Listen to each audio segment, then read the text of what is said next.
शासन नायक भगवान की जय हो। जय तो सबको जोर से बोलना चाहिए। महावीर भगवान की इन्हीं का शासन चल रहा अभी और अनंत काल तक चलेगा। इनका शासन ये है कि सब द्रव्य स्वतंत्र हैं। अगर ऐसा मान लेता है तो ये जीव अज्ञानी रहता नहीं है।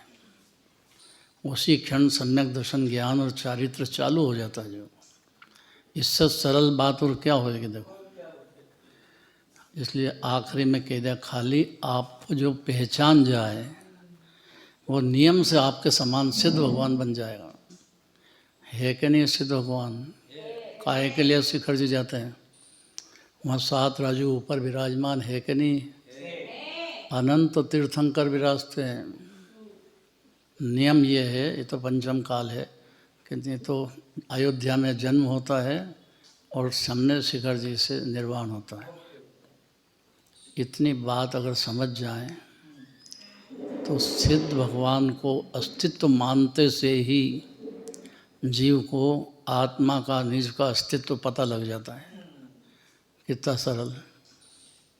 इससे सरल क्या होगा? जिनकी पूजा कर रहे हैं वो है कि नहीं? तो पंच परमेष्टि में से एक को ही मान लो। कैसे हैं दिगंबर मुनिराज, कैसे आचार्य परमात्मा, उपाध्याय परमात्मा, कैसे अनंत परमात्मा के सिद्ध भगवान, 5 में से एक को भी मान ले जीव, उसी क्षण सम्यक दर्शन ज्ञान चारित्र चालू हो जाएगा जीव। खाली मानने की बात है बस। अब इसमें क्या तकलीफ है? अपने को परमात्मा के स्वरूप ही तो कह रहे हैं सारी जिनवाणी में। इसको मानने का सबूत ये है कि जीव फिर पर द्रव्य को अपना मानेगा नहीं, और नहीं मानेगा तो उसकी कर्ता बुद्धि नहीं रह सकती। उसको चारित्र हो चाहे जितना हो, उससे कोई डरने का काम नहीं है। मूल बात यह है कि श्रद्धा तो हो। पहला मंत्र है दिगंबर जैन धर्म में ये कि जिनकी पूजा करते हो, भक्ति करते हो, शास्त्र सुनते हो, वो है कि नहीं? ये अंदर से आवाज़ आना चाहिए बाबू जी। यह आग्रह छोड़ देना चाहिए कि मैं पूजा बोलूँगा, मैं करूँगा। यह आग्रह क्यों करना है? ये कर्ता बुद्धि एक क्षण ही नहीं चलेगी। हाँ, मैं अनंत भगवान जैसे ज्ञाता हैं तो मैं कर्ता कैसे हो सकता हूँ? सब स्वतंत्र है। परिवार का एक एक मेंबर स्वतंत्र है। जैसे परिणाम करेगा वैसी गति पाएगा। और कोई रास्ता नहीं है 3 लोक 3 काल में। ये बात समझे बिना और कोई रास्ता नहीं है। और अगर पड़ेगी नहीं, पड़ेगी मैं तो बोझा हो गया माथे पे। आनंद भोगते हुए समझना है तो ही समझा, नहीं तो क्या समझा? भोगियों का मार्ग है, त्यागियों का मार्ग है ही नहीं दिगंबर जैन धर्म।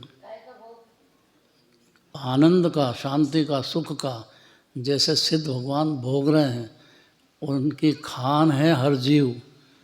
संगी पंचेंद्रिय समझ सकता है ये बात। तो नहीं माने तो उसका कोई इलाज नहीं है। मैं तो पामर हूँ, मैं तो पामर हूँ, तो घुटते ही गया पामरता। अरे प्रभु है जीव, पूरा परमात्मा जैसा है।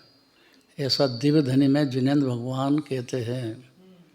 नहीं माना तो अनंत बार पूजा की भगवान की समोषण में जाके, और खूब सुना, और कई बार दिगंबर मुनिराज भी बन गया, लेकिन माना नहीं। इसलिए उनको द्रव्यलिंगी मुनिराज कहते हैं। बोलते तो हैं बात संपन्न, मानते नहीं हैं। क्योंकि माने तो द्रव्यलिंगी क्यों होंगे? भावलिंगी हो जाएंगे। वो तो मानते से ही हो जाएंगे। कितनी मानने में क्या तकलीफ है जीव को? मैं खुद परमात्मा जैसा हूँ।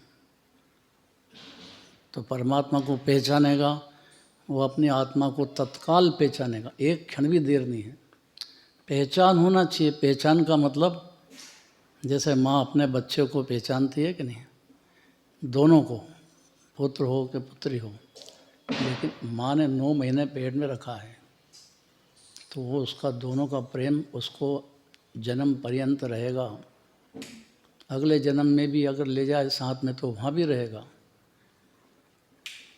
10-10 भव तक चला है प्रेम। इसलिए प्रेम होना ये बिंदु दोष है। असली दोष तो मानना है बस यहाँ सारा ठगा गया। और इसकी कोई जल्दी नहीं है। आप खूब मोह करो, चारित्र मोह, खूब परिवार की सेवा करो, खूब मानो, खूब राग करो, खूब उनके लिए करोड़ों रुपए का धन कमा और छोड़ जाओ, इसमें कोई दोष नहीं है। अपना मानना ही दोष है, उसको दिखता ही नहीं है। अब माँ को कैसे दिखे कि मेरा बच्चा है? नहीं है, मेरी पत्नी नहीं है, माँ कैसे मान ले? तो जिनवाणी भी माँ है, वो कैसे मान लेगी कि आपके बोलने से आपके परिणाम को नहीं जिनवाणी जानती है? कि मानता ही नहीं है, मेरे ही मानेगी। माँ है ना, तो माँ को तो दोनों बच्चों से प्रेम होता है, पुत्र हो कि पुत्री हो। बाप जरा कठोर होता है, वो पुत्री से कम और पुत्र से ज़्यादा अपना को प्रेम देता है। ऐसा स्वरूप ही है। क्यों?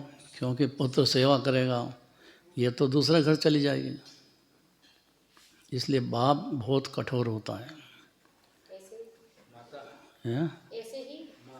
ऐसे ही जीव की जो परिणति है अपने लिए महा कठोर हो गई है। एक भी बात जिनवाणी की मानता नहीं, उसी का नाम कठोरता है। अब कभी भाग्य से भगवान की पूजा पाठ करने लग गया तो उदय आता है। अब पुण्य का उदय आया तो उसको फिर डूब जाता है, मेरा है।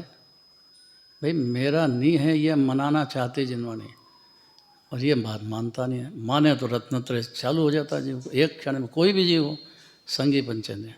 जय बोलो महावीर भगवान की।